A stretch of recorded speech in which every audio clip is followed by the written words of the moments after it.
malo le se fo manuia malo fo ile langi mama ile pa ia mal mal tele so ta nu lo pa pena na mai mo mai ia ma fianga fo ma chuche fia mga luenga ile ngato samone ai fa pe fo ia antu nu mama o lo lalam pa awai I so se tafa fia so se Samoa ia po so se tama fa na fo ia lo ta nu ai lo mai o se fo ponga fo le nei o ta update ia po me ona tu tupu Samoa e mo tu I tātou tala e ono fautasi lea ua whamautu lo lanto tūlanga o la atau sinio ai I le whaangatama I le tai I le whamanatuina o le tuto tasio Samoa ia uni o le tausanga nei ua whailoa I le pūlenga le matanga aruenga I sepso tainga talanoanga I lunga o le telefoni na whamautu mai ai e lua waa mai le ainga I le tai tasi le waa mai le motele sala whai tasi le waa mai le matanga aruenga o leo tasi le waa le fionga o pia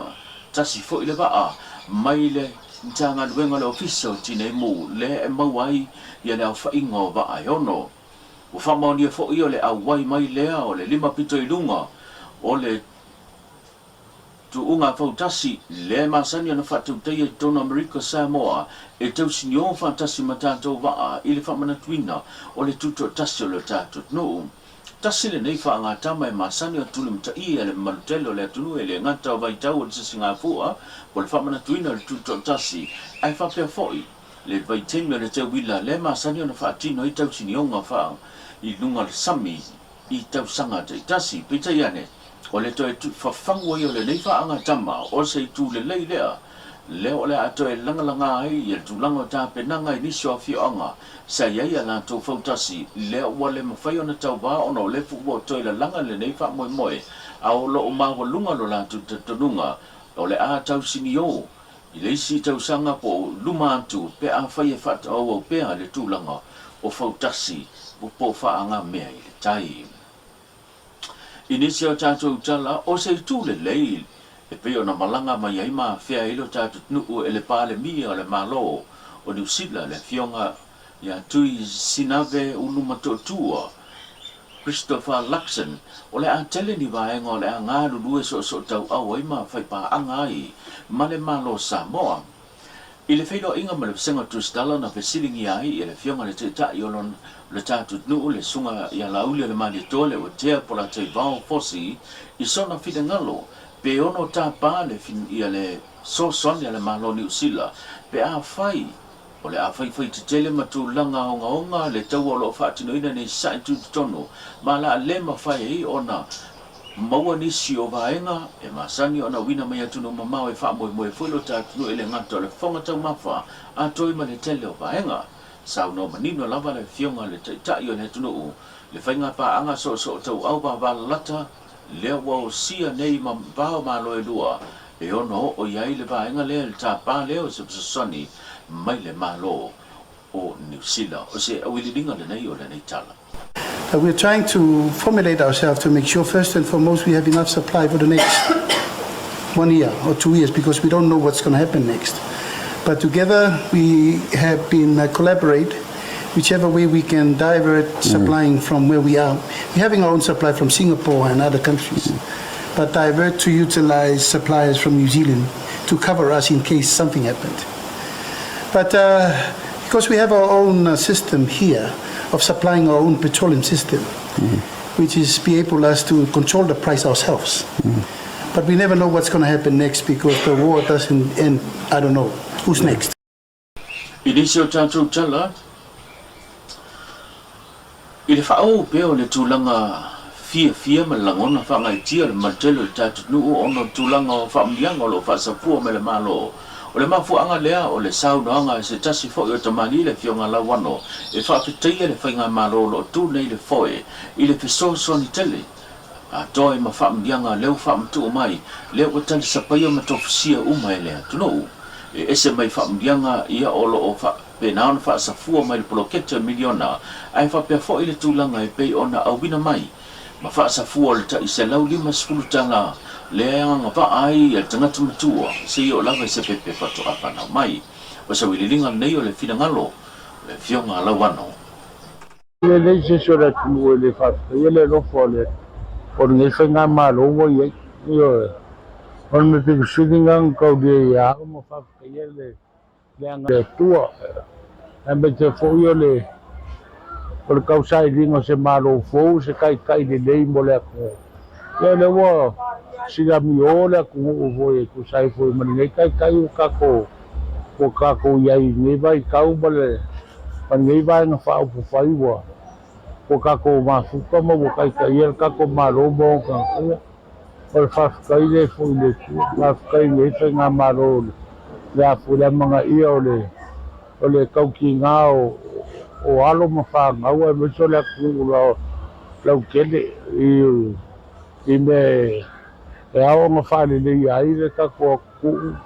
ai me se o alo mawhanga ua sa moa la esa ili mangia o wase no mangai o kako a kuu moa kaya se o pongo sau vai inga ngā mori e kura le aso ai whawhikai i le au maua ia whamanganga su saku o saku mo buale le Pasifika male lalo langi o fai ngale el wakuasa ngira o kupe ku ro dima pa nga ro ro kele o nga sa o isa ku ngo e fai lau chat fai lau be uma pa kwai mo le kupe ya ka ko al fa mo ale ngo ka ro ngo mal me ka wa ya ro ku ro le uma lau kupe mfanga o sa wala fai ngo fie sa wala o le soso agi kele le ya inga ma alo mafanga o ka ko a kai de tanga malo a kai ile ngai pale mia le lo fa bongi malanga vai na fa fai wa mo fai el ka ko o ma ko sia o ma ye fa mo no le se mere ki le mere wa o fai ngai ka ko malo ele se ele o alanga fa ka yele lo fole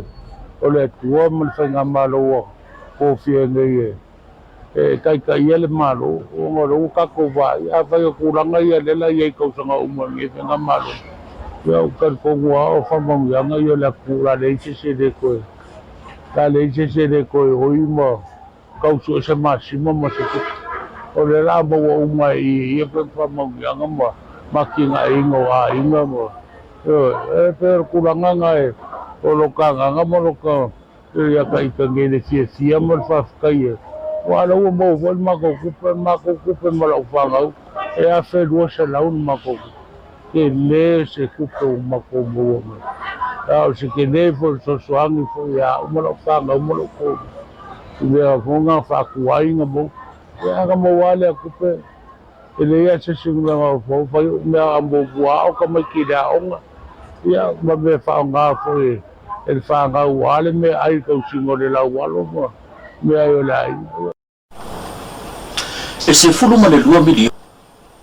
E se fulu ma le 2 miliona ta la New Zealand le sosonia le malo New Zealand. Lea na tu ina mai mo le fausia leo le no fonga le manketi fau sa valalo.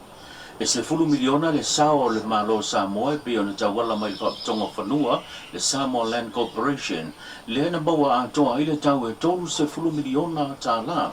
O le se fulu 2 miliona ta la New Zealand lea na fa liwina ile tupe Samoa maua ile lua se fulu miliona fa popo ia ma le sao le Samoa Land le na tu la ma ia le nga luenga tele le nei e tu sa ma le tolu se fulu miliona le tau o le nga luenga tele o se tulanga ma to fie le na fa mo fo ia e le fe ai o le tato malo le pale mio New Zealand mo le teleina le amtango le nei va ia so o le nei nga luenga tele o se fa poponga le nei o le nei tala. E ve fo ni ava no ta ua fa le ina ile nga fa ftai le fa ngalo afi ai sio na vao. Ile fa nga malo na mai atu. Le fo isa ve am palmie le fio sa fa pito ya fi me na o mi mtafa. Ai nane le fio ngale li minsta sa nga fa man ninga luenga. Le fingo le tofaya le tinu Wayne Fong. Sa tato wa matamea o le fo wa tato fa yu mea. A wale nei fa moi moi. Ia le pai ai ma le mawalunga o Samoa o tātou mafuta le nei aso. Ma le pai ai ma le mamalu mawalunga o Samoa uma o le ua foli e whao ngā ina le tātou whale le nei. O le tatalo le tātou malo. O le maota lea.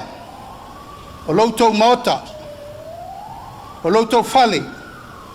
o lautou ati nai. Ina ia matua tu ai tato uma, e va ai whaalelei o a tato meto tino. A watu vai malui puenga o no tūlanga o tūlai mail tau whetuna inga o to uma I tono le mota. Wa tele tu sta sanga, a wale lava avanoa. A e watau te popole.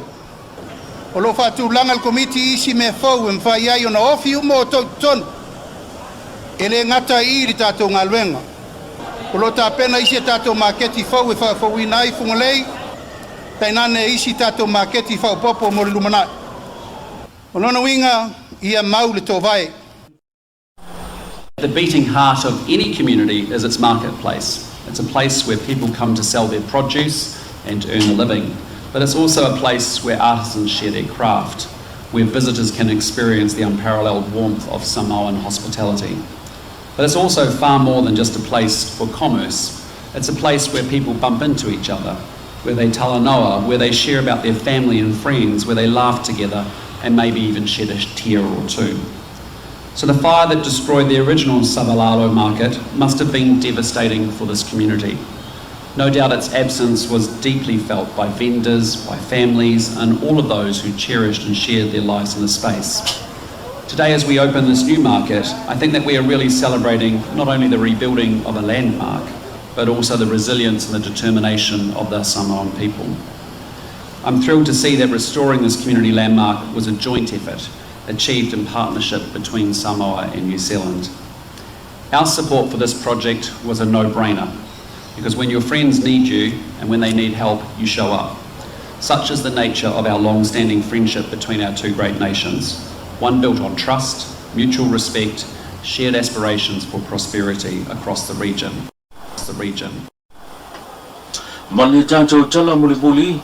Ewina nginga dunga upenga tafa ilangi dunga social media ya se tashi o ngai ngoinga se tashi fo yo tamali na nga ya joy lo official farms no ngofalua maswafa mata ofia ba faulu watu ya se tu staff ya ta ofia le fatinonga o le fa fo tupu le pale mio New Zealand e ala le fa ngai na le swafa pe na fa e MGA ile so na nafi e fa pe se fa mtalanga le tamali o mesina lona ainga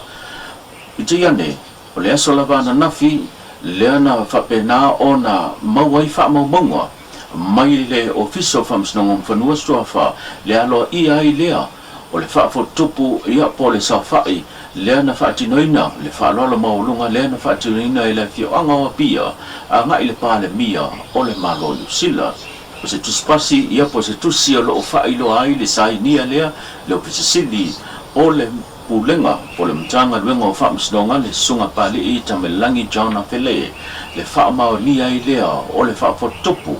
e pei ona iai I le amatanga o le neighbor yaso. O te walunga tātou tala e pei ona tātou mafuta le nei yaso tātou pilo ai fo I le aso tae mosesi pa poponga pa soifuia.